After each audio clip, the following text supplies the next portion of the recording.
Ladies and gentlemen, my name is James Scaresbrook, otherwise known as the Intrepid Wino, and welcome to another edition of Let's Taste. I have been sent some unsolicited wine samples in this case. Thank you very much to the winery in question. It's always lovely to get a notification from Australia Post that someone's sending me some bottles to taste. Of course, it's very flattering to know that people are wanting to hear what I think about their wines, very humbly. So the winery in question is actually a winery that I have heard of before, but in fact I've never tasted their wines. They are based in a part of South Australia that is, I think it's fairly misunderstood.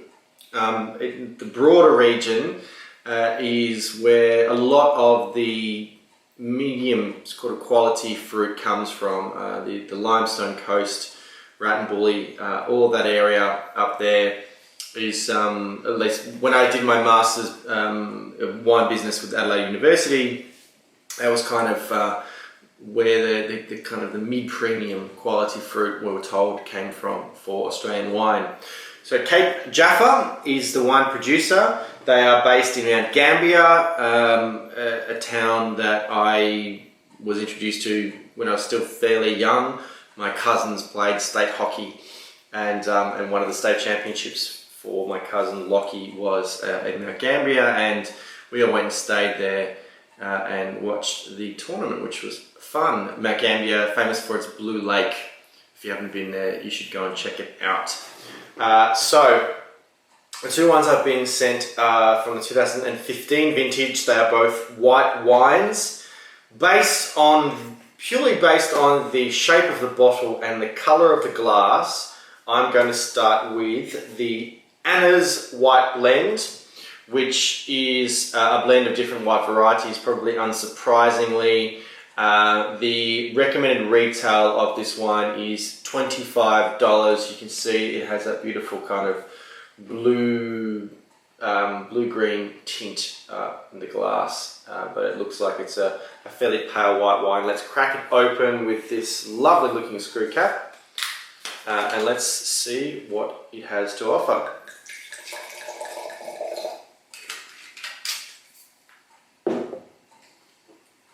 So yeah, very pale colour, very small amounts of kind of greeny yellow flecks. Certainly very aromatic. It's juicy, fleshy, pithy, peaches, guava, some kiwi fruit in there as well. A little bit of sort of floral note, even some like fairy flossy kind of Turkish delight, which I'm assuming is coming from the Gewürztraminer. Let's taste.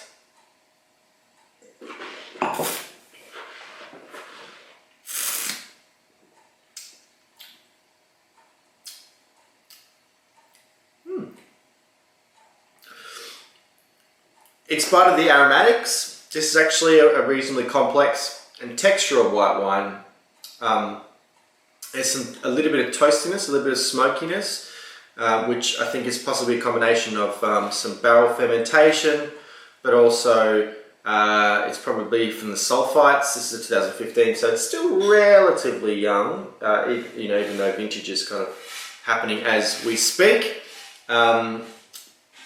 The fruits are quite consistent. It has that sort of stone fruit, some lychee in there as well. A little bit of tropical note, not too much. It's not kind of exuberant like a Sauvignon Blanc, I guess. It's fresh, it's complex. I think it probably needs to settle down a little bit because the sulfur for me is looking quite pronounced at the moment, which is it's going to happen when you freshly open a bottle, particularly from a screw cap. That sulfur kind of gives it that reductive kind of character.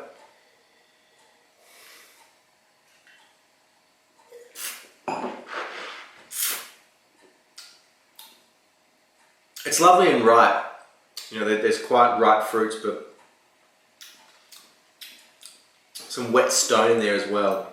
Yeah, look, for me, the sulphur's kind of sitting over everything like a bit of a blanket. It's not obvious, but it's just taking away a little bit from the fruit for me. So the second wine is the Soleil, which is a lovely French term under the sun.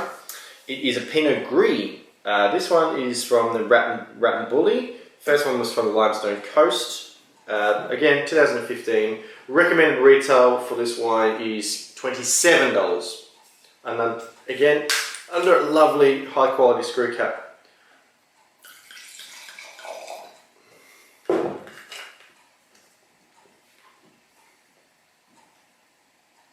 Again, quite pale, more yellow than green, I guess.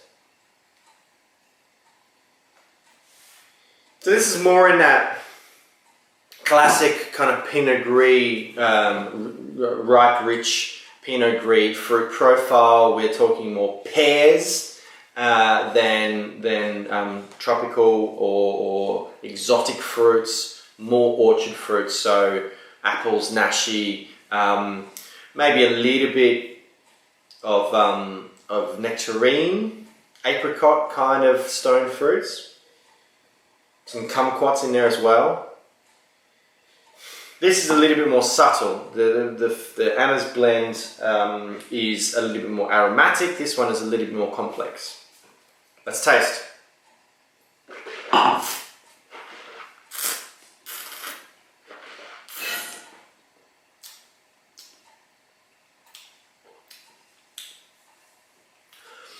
Bit of smokiness in here as well.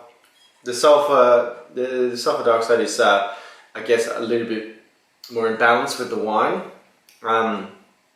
This is definitely a richer, sort of more unctuous, textural white wine than the first one.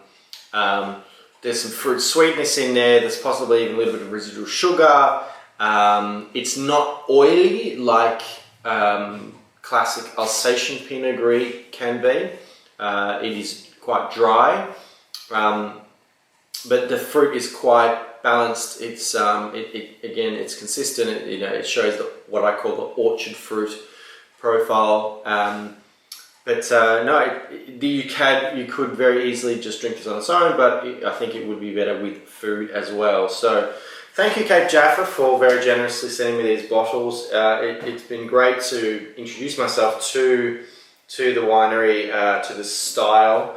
I do have to say these screw caps are fantastic, and it's been lovely. So I've got some wine to enjoy for the evening. It's been a lovely week of weather here in Melbourne. So thank you guys for watching. Hope you enjoyed it. If you did, please hit that like button, leave a comment, subscribe to the Intrepid Wino YouTube channel, and come and visit me at intrepidwino.com.